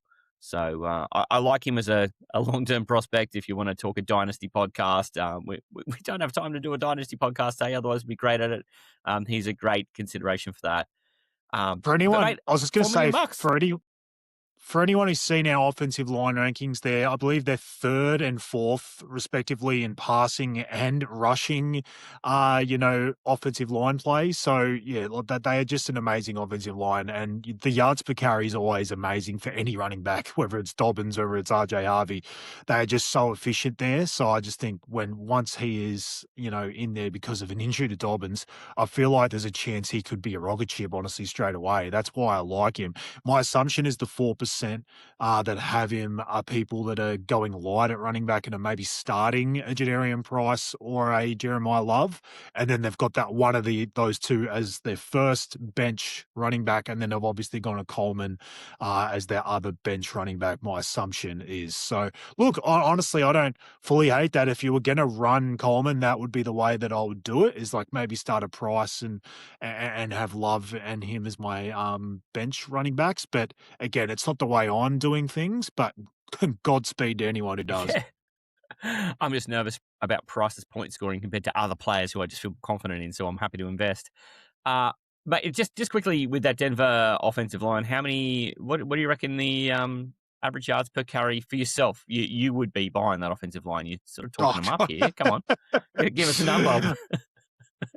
Mate, I could have 10 McDoubles from Macca's and I'd be bloated as F and still probably have 6 or 7 yards per carry, mate. Like that, Yeah. you could Okay. you can drive a truck through the holes that offensive line creates. So, mate, you don't have to be a super talented back to have a huge yards per carry behind that line. Okay, so on the Goodall measure, 6 to 7 yards on the Goodall measure. So we know Coleman's gonna be okay. Yeah, I think it'd be okay. The athletic difference between Taylor and Jonah Coleman, not defined. We don't really know, but even if they're like for like, His athletic profile is a tiny bit better than mine, just a little bit. yeah. Well, let's just say they're like for now because we don't know. We don't know. There's no way to know, Taylor. No one will ever know. Wait, something I do know. This is the 10th guy. This is the sort of the last guy of the guys who we wanted to bring up. And there's a couple we also want to kind of, honorably mention. But, mate, all of a sudden there's been this wonderful groundswell of support for this kicker named Drew Stevens. 2 days ago, no one had heard of him. All of a sudden now he gets announced as Washington's starting kicker. Where did they find this guy? Did they just find him in the crowd? What's going on here? He's only $3.9 million in fantasy, cash. How is this possible? Speaking about smacking that ass, son, he smacked Jake Moody's ass, son. He knocked him out. He took Jake Moody's job. See you, pal. Yeah, he's just come out of nowhere and he's projected to be the starter. Like you said, they dropped Moody, their other kicker. So obviously their plan is to roll him out in week 1. And he had a good preseason game too. I think he smacked a couple of massive ones through. So yeah, he's the guy that's, unless you're planning to go enough as your backup kicker, I just think he makes sense to put in there as your backup kicker because obviously he either makes money or he gets cut because he's shit and then he becomes enough anyway. So I can't see a real downside to having him as your backup kicker. If anything, he probably should be a little bit higher on this rankings because I mentioned not starting with Coleman and not many people are. I guess you could technically have Stevens a little bit higher than him because I am going to start with him as my backup kicker at this stage. So yeah, he should be in a lot of teams. He should be in a lot more than 4% of teams, put it that way, because he's a bottom dollar kicker. And that's where everyone should be going at kicker. You want to be saving money in that position, especially on someone like this that can give you production straight away. You can get Smack and Stevens, which sounds like the greatest cartoon ever. By the way, I watch Smack and Stevens on a Saturday morning on Agro Starting Connection. I fucking would. With a ball of Cocoa Pops and having a great time. But you can get them for $7.9 million. Brandon Aubrey is like 9.4. So, to me, I'm not going to have Aubrey. Brandon Aubrey's like 13. Oh, God, is he? Okay, so Yeah, I've got the I'm pretty sure 9.4 in my head, and then is the gap between him and the most expensive of these guys. It's just, yeah, so you can save 9.4 on Brandon Aubrey by having Smack, but then you can also just have Stevens, and he's still not even half of Aubrey's cost pretty well. It's insane to me just how cheap you can go on kicker. And again, like we said before, a kicker is only as good as the situation they're put in. They're all excellent at what they do. Some are slightly more excellent than others, but we are talking absurdly good and ridiculously good. There's no such thing as a bad kicker in the NFL. And mate, if you can walk away with two for $8 million, it just seems crazy to me that those two aren't going to. They almost have to be, to me, the most owned players in that position, and that the pod play is to go for the ridiculously expensive one. To me, that's my take on it. Smack Stevens on Cheese TV on a Saturday morning. Let's go. That's the age gap. I'm Agro's, your Cheese TV right there, mate. That's the age gap. We don't need to talk about the actual number. It's a bit embarrassing. Mate, once we get into the next couple, I would just want to mention here, there's a couple of names I thought might come up, and no more exciting than Jordan Tyson. We haven't really talked about him. Obviously, why? He's been hurt. Yeah, look, he would have been pretty prominent on this list. He was definitely in my team initially, but obviously the hamstring injury, they're still getting sort of second and third opinions on it. They've mentioned 2 months, but honestly, it could be worse, and that's the problem. Like, I've heard people ask the question about whether you start with him still and just like save your trade later, but I just don't think it's worth it because like this could linger, and the problem is like even if he comes back in 2 months, okay, great. What does he walk? What role is he even walking into straight off the bat? Like it's it's already week 8 by then. Olave's obviously proven himself as the wide receiver one. There might have been someone else step up. You've got Juwan Johnson that probably is playing pretty well at the tight end position. They've got a couple other draftees in the wide receiver position. You saw Vele, sort of break out a little bit last year. Like he's probably done a pretty good job of taking over that wide receiver 2 role. I'm not saying these guys are as talented as Tyson. That's why I liked him coming in. He was clearly going to be the wide receiver 2. I'm just worried that coming off a hamstring injury like that they weren't even sure exactly what he did to it. Getting all these different opinions from doctors and stuff like that. It just concerns me that even when he gets back, that it's not going to be him hitting the ground running, and it's going to be more setting him up for success in future seasons. So, yeah, I just don't think you can start with him. You have to just put a line through him and just wait and see what happens with that injury. Yeah, and I think the good news is that it frees up like $500,000 if you move from him to some of these other receivers, and that might just be the difference between having a really good player in one of your other spots and a great player. So, if I have not really been recommending people hang on to him when I've been looking at people's lineups, just saying, oh look, just punt him. You're not going to see him till middle of October, and then he needs 3 weeks to do anything for you. Just feel free to jettison him. Mate, the other guy who's in the wide receiver core, who people have been tripping over themselves to get him in dynasty drafts when it's just rookies. But Mekhi Leonard, who's a wide receiver for the Philadelphia Eagles, this makes sense when you look at it at first. AJ Brown has been there for the last 3 seasons. He's not now. He's in New England. There's a whole bunch of targets there. And yeah, you think Devonta Smith. Yeah, you think Dallas Goedert should benefit. Yeah, they've got some pass catching running backs. Surely Mekhi Lemon just vacuums up what's left, right? But, mate, we're not talking about him like he's doing that. How come? Kind of planting my flag on this one, to be honest, Matty C. Sometimes there's just a bit of an ick factor with a situation, and I just haven't liked it all preseason. I've ranked him outside my top 50, I believe, at wide receiver this year. I don't see him as a draft asset. I don't see him as someone breaking out unless the situation really, really changes, right? Like, let's say a Devontae Smith in front of him got injured. Okay, maybe there's an opportunity then for him to step up as the wide receiver 1. That's when I can maybe look at him and go, well, he's still bottom dollar. Or I just don't think there's enough risk to not play him because I just don't think Walt Smith's there. He's going to have enough production for him to all of a sudden fly the coop and be, $3 or $4 or $5 million more than his starting price all of a sudden. I feel like you're going to know when the production's coming. And if it's Smith getting injured, you can sort of make that move and save yourself money and just get him then. I just think, like we've talked about slow burns, I think if everyone stays healthy there or predominantly healthy, I just think he's going to be a super slow burn. Like the the Eagles are just not a high volume passing offense. They love to run the ball. They use Saquon. They control the ball. They don't feel the need to try and pound teams into the ground. They feel like once they're ahead by a touchdown, that's when they slow the game down and they don't want to really quicken the pace up. And you see games where Jalen Hurts has 120 yards passing and he just does it all with his legs and scores 2 touchdowns on the ground. And that's fine because it wins them the game, but it's terrible for the fantasy assets. Yes, AJ Brown goes and he does, vacate some targets. I just think Devontae Smith's ready to take that wide receiver 1 position on. And honestly, I think the second target is Dallas Goedert. I think he's going to vacuum up everything else. And I just don't think there's enough passing pie to go around to a third guy. I mean, you can look at like a Dontavian Wicks who came over. I feel like there's a chance he's going to be more prominent. He's not going to be a good asset for fantasy or Supercoach himself, but is he at least a thorn in the side of Mekhi Lemon getting all the snaps? Yes, I think he can be. So I'm just a little bit worried about the passing offense in general.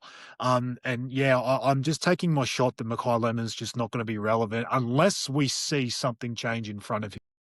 Okay. I mean, it's fun because like he is one of the most owned wide receivers, 39%. It puts him in the top like 5 or 6 of all wide receivers who are owned. So there's a lot of confidence in him because I think, once you draw it out like that and you just do the maths of being like, well, vacated targets, a little bit of redistribution, new guy comes in. Sometimes it can be a bit lazy analysis to do that. So I like that you've gone into an extra level here. Folks can decide whether they agree with that or not, and you'll see people vote with their team. There is also injury. There was definitely an injury scare during the preseason. I don't know if it's enough to keep him out of week 1, but it's at least worth noting. He's sort of tweaked something already, so just keep a note of that because, if that lingers, there's a chance he could miss week 1. But even if he does play, I just think because he's missed some of this preseason time to get acclimated with his team, you never like seeing that. For a rookie, especially a rookie who doesn't have a clear path to target straight away. So, yeah, I'm planting my flag that that's not going to work early on, unless, like I said, I see something change. Yeah, and fair enough. I think then it brings us down to one of these other guys who's been a really well-owned wide receiver because he's young and he's cheap. Casey Concepcion is the wide receiver. He's been drafted by the Cleveland Browns. Mate, I've talked a lot about my problems with the Cleveland Browns. Even just last week on the tight end show, I talked about how that impacts Harold Fannin, who's reliant on the same things that Casey Concepcion is going to need. He's going to need the ecosystem from offensive line to passer to ball getting out. And I'm nervous, mate.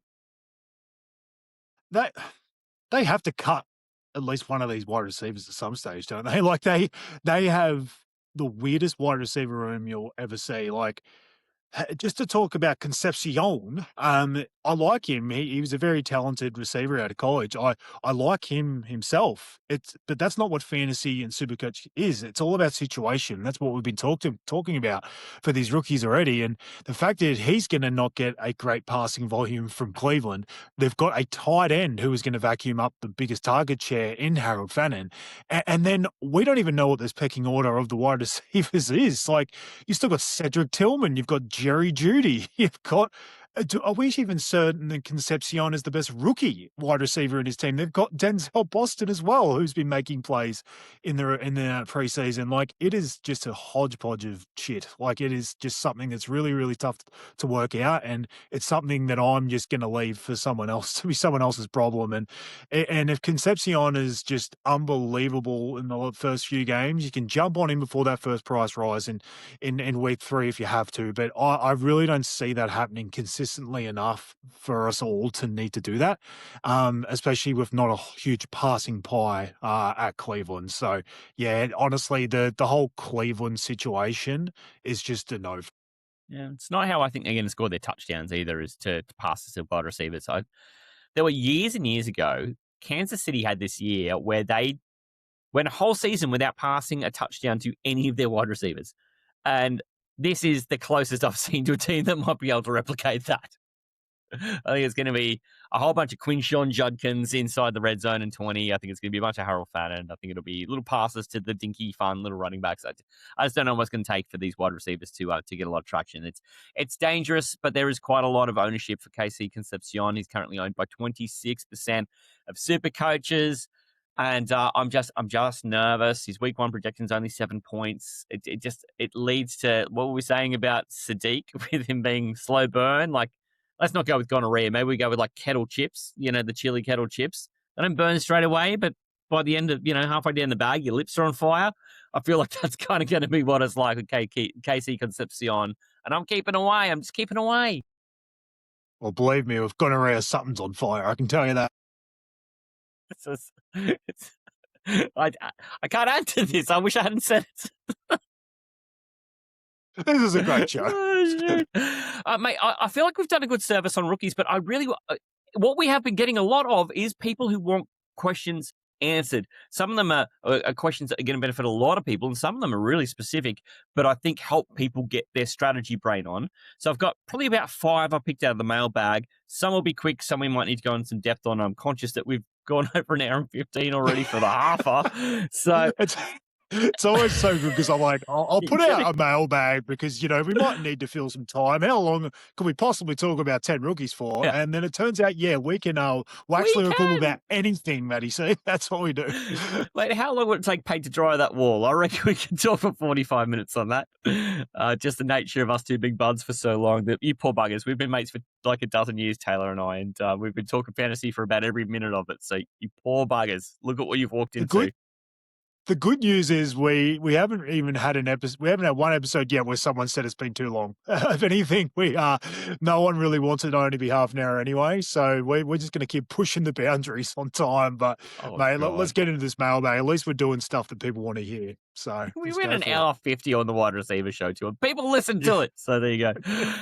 I'm going to kick it off with Adam Sargent. He writes in to say, why is Kyler not 100% owned? The Vikings are winning the Super Bowl. #skull. Mate, $18 million. He's definitely cheap.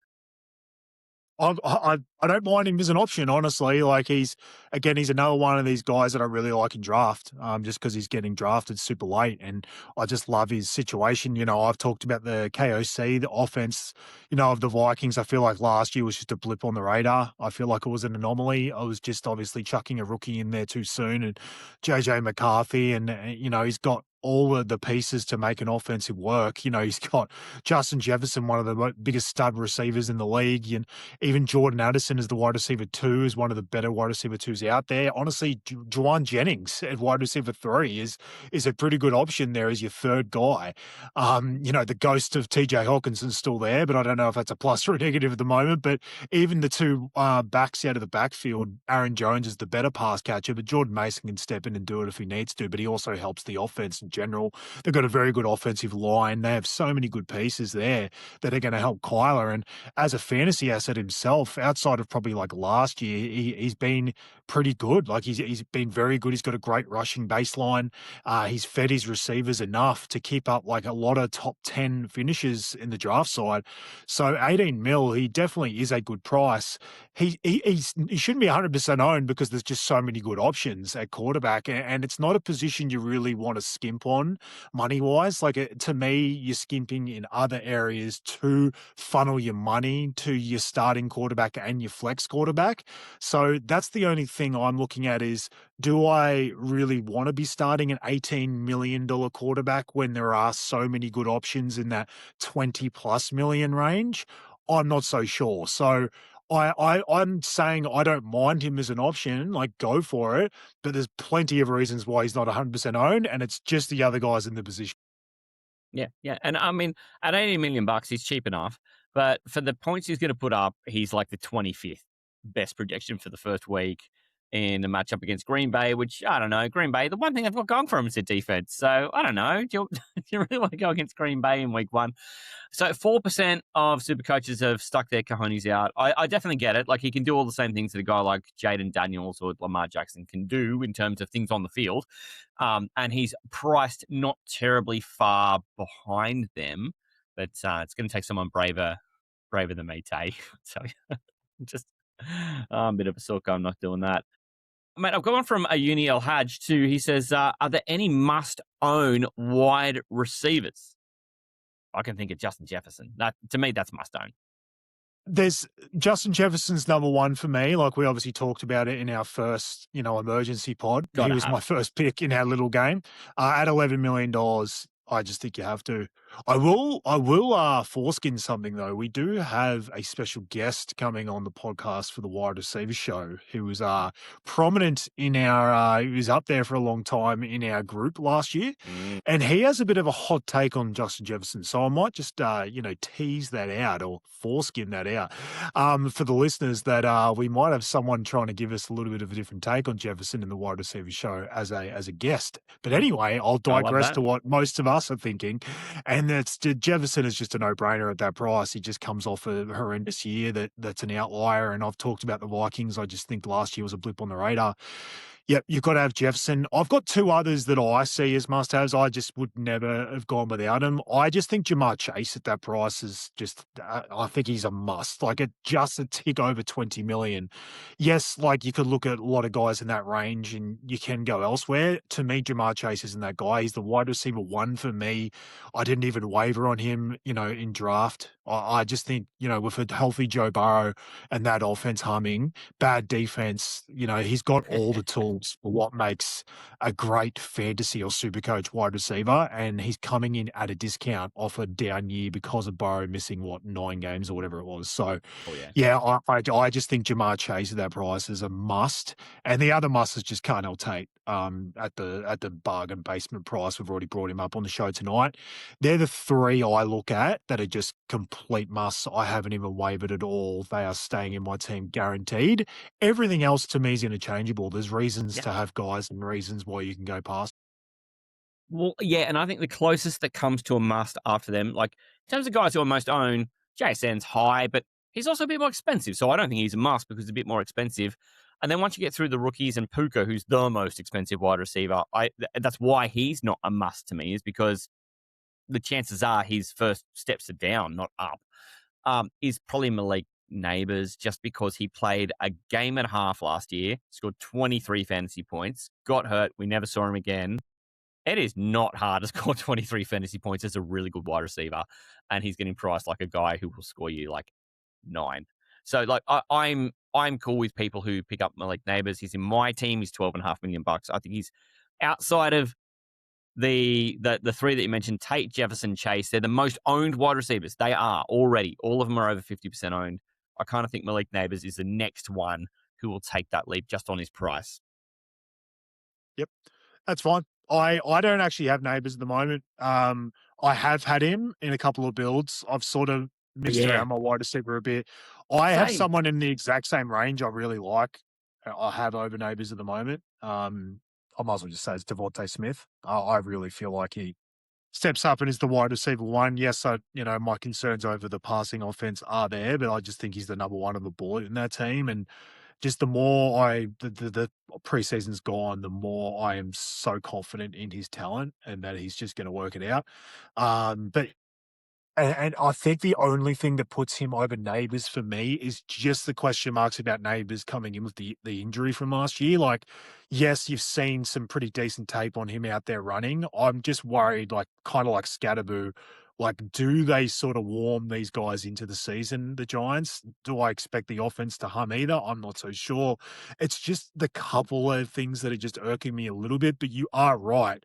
His price is tantalizing, It's and so good. it's almost impossible for him to not beat that price. So he guaranteed to be value. It's just whether I see that value is enough to start a guy that I have question marks about exactly what he's pointing out, like outscoring is straight away. So that's the only thing that stopped me from putting him as a must. It's why they're not musts. I understand. Yeah. Because I think Ibuka does all the things you've just talked about Devonta Smith. Yeah. Like, same. so it's just, now we're starting to get into guys who are just Yeah. amazing value, not musts. So, I think that's probably hard tapped on those three. Yeah, that's where I see it a little bit differently, but I do see them as very good values. So how about that? No, I think we've probably done a uni some service there. He also had a quick question. We mentioned this real briefly, actually, just organically earlier about kickers. Just saying, what are your thoughts on having two kickers or maybe one kicker, but then also just enough who's a loop? Like, how do you feel about that? I'm fine with it. It's like I brought up with Smack and Stevens before. It's not the guaranteed options you have. Smack and Stevens, baby, cheese TV. It's it's not the guaranteed route you have to go. If you want a loop option, and you know, we for anyone who's played SuperCoach and especially the NFL last year, having a loop option really was, you know, it come in clutch. And I will say that the only other real loop option I'm looking at right now is probably backup quarterback with either Beck or Mendoza. And I'll be honest, if I'm sitting there and I'm looping those guys, I'm shitting my pants the entire game because they are coming straight in. If the starter gets injured and you were getting one and then captain, it ruins. Like, that is a loop's nightmare. Like, the amount of times the loop's going to get ruined by doing that is going to be insane because it's just too easy for them to come in. The problem is too, if there's a blowout in the game, they might even put like Mendoza or Beck in for the last quarter or something just to kneel the game out or whatever. Like, there's so many routes And where they that get could you a fuck minus. you. Oh. So I'm really going to weigh it up myself. I don't have my exact answer for you because that might be the route I do take is I just nuff out second kicker and I just forego the like possible 4 whatever million that backup kicker could make. And I just decide to use them as a loop option instead because that quarterback thing will scare the shit out of SuperCoaches. I can guarantee it. So right now I have both the rookie kickers in my team, but I don't mind people doing it. Put it. Yep. No, and I get it. Totally get it. It was just kind of fun, though. It kind of came up a little bit organically in our conversation. Yeah, So, but to get a definitive answer on that, hopefully a uni that is helpful for you. Mate, I've also got one from, check out this guy's name. Jackson Baum. I know this guy. Who's Big this shout guy? out to Jacko. Mate, he's going to be a huge part of what we're going forward to. We've been working with Jacko in the background. But, mate, in the meantime, he wants to know how many, if any, rookies are in your starting lineup for week one right now. I only have one, and it is Smack. Yeah, It's the kicker. It's the only position I felt the need to save money in. I didn't feel like there was a need to premiumize in that position, whereas I feel like the other positions where the rookies are relevant, that I felt the need to. I didn't want to start a rookie quarterback. If I had to start a rookie running back, it would have been Price, but I didn't feel the need to. And even the wide receivers, I love Tate, but I felt that I wanted other guys in my starting lineup and I wanted to watch the rookies before I put them in there. So, then obviously, defense doesn't have rookies, they're teams. And tight end, I really don't want to be starting a Sadiq or anything like that. I've got a couple other guys that I'd rather be starting. So, don't have the need for a rookie starting in any other position than kicker. Yeah, that's Smack, and that's it. It feels fun to have a guy named Smack in your starting lineup. But yeah, I mean, the only player I've ever had a dalliance with about whether they go into my starting lineup or not is Price, just because I'm messing around with money. But otherwise, that has not entered my consciousness at all. Mate, I've got one from Brad Smith. I think this might be having a swing at you, brother. Why should I pick JJ McCarthy? Oh, God. This is a hardcore tricky. He was with us last year by the sound of it, mate. Oh, God. Yeah, I feel like as a podcast, we need to have some haters or we need to have some people having a go at us for the stuff we get wrong. But yeah, holding JJ McCarthy for a bit too long was definitely not something that we did very well last year. But yeah, look, I assume this isn't a real question, but just for anyone out there, don't start with JJ McCarthy. Kyler Murray is definitely the week one starter. Don't even do it last year. Not even in 2020. Go back in time and just punch yourself in the face for even thinking about doing it. But look, he's not even like a handcuff option if you're starting with Murray because they're basically the same price. You're not going to handcuff for $17 million. So, there's no reason at all for starting with JJ McCarthy, who should be 0.0%. Control Z on JJ McCarthy. Just undo. Russ Banks, this will wrap it up for us on this one. Russ Banks, keen on Josh Allen, aren't we all? But his opening price, and I'm quoting here, sucks balls. He's dead right. This man knows our podcast. Can Russ write a question every week, by the way? Okay, so here's the sitch, right? He's thinking of starting someone like maybe Hurts and then just trading in on like a cash neutral move later on if, he's just sort of Allen starts off a bit slow or Hurts starts off with a bit of a bang. And then he can just move into him without having to throw the 30 million up front. Is this a relatively good idea? And if it is a decent idea, is Hurts the player? Or is there somebody else who would be fit for purpose in this strategy? I mean, it's so it's a thought, it's an isn't interesting one. I've sort of had a look at this one. And I've got 3 guys written down that I think it would be the best options if that was your plan to get to Josh Allen, because I feel like you need 2 things. You need a guy that's at least starting somewhere near the price of Allen, because even at 30 million, Allen's just too good. Yes, he's got a bad matchup against the Texans in week 1. So there's enough reason there for people not to fork out the $30 million and start with him straight away. But I also have no problem if people want to and just take the premium option and don't trade him all season. That's also fine. But I feel like he's not going to drop an insane amount, even at that price. Even if he starts a bit slow, I still feel like at best you might be able to get him to like 28. Like he's just so good that he's going to be the best option at quarterback all year. But I felt like if you were taking that option of then trading up to him, you're not going to really want to start with a guy that's like 18 mil because it's too big a gap. There's no point. Like it's going to take too long. So I felt like you needed someone around that 24 to $26 million player, because if you're going to bridge that gap, it needs to be somewhat close. So the 3 options I had, and I really went to early season schedule for this. Dak Prescott has a very good first 3 games. He's got the Giants, the Commanders, and the Ravens. The Ravens aren't an amazing matchup, but I do think that Lamar, sometimes it's not so much about the defense, it's about the offense on the other side of the ball keeping up. So I do feel like that could be a bit of a shootout against the Ravens. So yeah, those 3 matchups are pretty good. So Dak, I think is the kind of guy that could make some money early and then sort of bridge that gap between Josh Allen. Another one is Jalen Hurts. I wrote him down in my top 3 because he starts with the Commanders, the Titans, and the Bears. Like that's 3 very, very good matchups. I will say, just a devil's advocate, I haven't been super high on him in draft in my rankings this year because I do worry about the losing AJ Brown, the amount of times that they lean on the running game. Yes, he is a part of it, but the amount of times that obviously Saquon steals touchdowns and the fact that, that they aren't a high-powered offense, it worries me a little bit. But I do really like steals touchdowns. How fucking dare you? Saquon has had touchdowns stolen from him for the last 3 years. Stop this.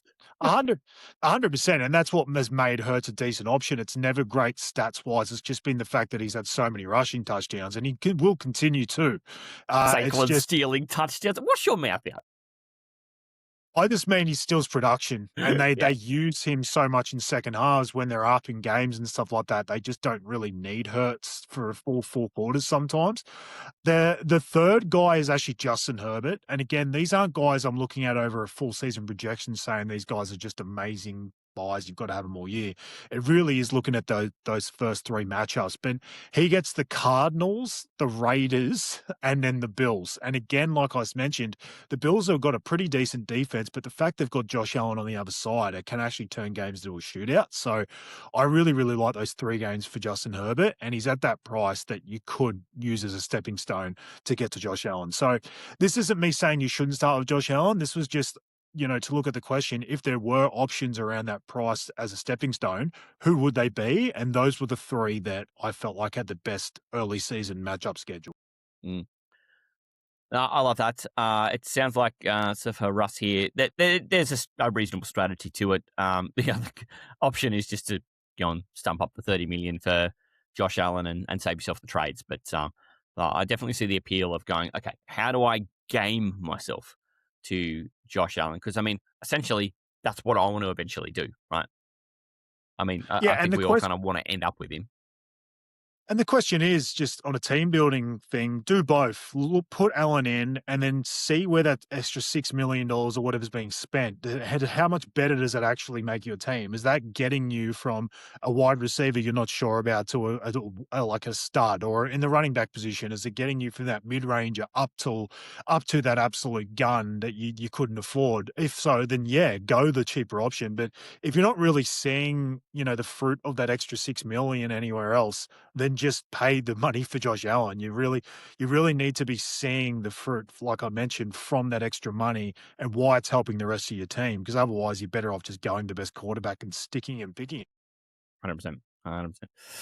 Hey, Tate, we got to the end of the show. We did the SuperCoach hour and a half, but mate, I think people generally forgive us. Classic. They do. Yeah, They do. I get better feedback from the longer shows, I think. If anything, there's been times where they're like, it's not for long enough. So, yeah, definitely haven't had any problems with people saying the show's too long. Put it that way. No stone unturned is the way I like to look at it today. We kick them all. We like to see what wriggles under all of them. And, mate, I feel like we've done rookies some real justice tonight. And then also, probably my favourite bit really is when you get folks who come to you with a question. I know we talked about it at the start of the show. The thrill never wears off. And someone taps me on the shoulder and goes, hey, have a look at my team. Oh, what do you think about this? It is largely the reason I've enjoyed fantasy for so long, is because it is a conversational piece and everyone approaches it differently. Even all the approaches you take, Tay, in a season where you're so wrong, but we get on here and we talk about it. We have a good time. Mate, I enjoy the wins and the losses. I feel like I'm pretty good at taking that on the chin. I put my neck out and rank guys and really kind of plant my flag on things. I try to not have half measures, and sometimes they work and sometimes they don't. But honestly, that's the fun of doing this podcast and talking to all you super coaches, is that, honestly, when you're doing your rankings and stuff, if you're just going to do the same as everyone else, it's not fun. You really want to have your own conviction and your own reasons as to why you like people or don't. So, my advice to everyone out there is don't just listen to everyone else. Maybe, listen to the podcast and decide that, oh, I liked that bit of advice. Maybe I don't like that, whatever, but have your own, conviction on guys, because in the end, if you're going to lose, we always say this, lose with guys you like, lose with the dudes that you decided, not because someone else told you. So that would be my best advice. The worst thing is to lose with some guy that a bloke you've never met on a podcast talked up, and you go, oh, I should do that. And then you lose. And you just go, you know what, screw that guy and the horse he rode it on. I think we're a resource is the way we look at it, isn't it? Like, we'll give people some inspiration or maybe some insight. Ultimately, run your own team. It's the fun bit. But, we're going to kick over a lot of stones. So we do a lot of the work of, running simulations and thinking about things for you. But then take that information and own your team. Go and pick up the guy who's only 2% owned and start him. Like, that's the thrill of the game. So, hopefully that's the tenor with which people are going to approach this year. And we'll find out more about that, Tay, because before the weekend is over, we're going to be back together talking quarterbacks. I'm looking forward to that. And, mate, rookies, done. Look at that. The people spoke. We have delivered. Absolutely, mate. Like I said, use us as confirmation bias for the things that you already agreed with. And if there's something you don't agree with that doesn't go for your complete narrative, tell us to piss off. That's the best way to do it. 100%. I've been doing that to Taylor for years. It feels good. Just throw your shoulders back, like, piss off. It feels great. I can recommend. Really, it really helps with stress. It's so good. Mate, we are going to get out of here. We'll be back on the Sunday show. In the meantime, make sure you catch the G'day Gridiron that was released this week. They're going through something that we used to do at the same time of year as well, was we go through and do a whole bunch of wonderful fantasy analysis for the divisions that the guys are previewing. They're doing division by division previews for AFC and NFC on a different compass point every week. I've been loving the hell out of them. By the way, I need to kiss Isaac on the lips when I see him next. He was the only person who put the Jags on top of the AFC South. The rest of them, Pelicans, I don't know what they're talking about. I'll tell you sometimes. But no, go and check it out. They've got some really great research, and they go into the depths of why they're doing what they're doing. Really great insights, and I can recommend getting on to G'day Gridiron. You'll also see Manjot Melly popping up all over the place too. He's been doing preseason reviews for NFL teams on Substack, and you're going to start to see him pop up all over the place because Australian Gridiron season is starting in like a week. So you'll see him, and you'll even see me pop up on a bunch of some of that too as we get around Australian leagues, and especially here in the ACT where we're both based. Tay, I'll catch up with you on Sunday, mate. You got any wisdom to part with as we get out of here on a Friday? No, mate, I feel like I've just been delving out amazing wisdom this entire podcast. So I've got to save something for Sunday, surely. But I'll put you on again, the I just spot. want to say a huge thank you to all you super coaches. Like I Yeah. said, it's just the support has been amazing. I know we talked about it for ages at the start of this podcast, but yeah, just wanted to bookend the episode by saying an enormous thank you, and can't wait to be with you all the way up until week 1 when hopefully we see a few of you in Melbourne. But then obviously we're looking forward to the season and being with you every single week. So again, thank you so much and cannot wait as we head towards week 1. Thank you, Tay. Well said. We'll catch you all on Sunday for the Quarterback Show. In the meantime, hooroo. Hooroo. Thank you, super coaches.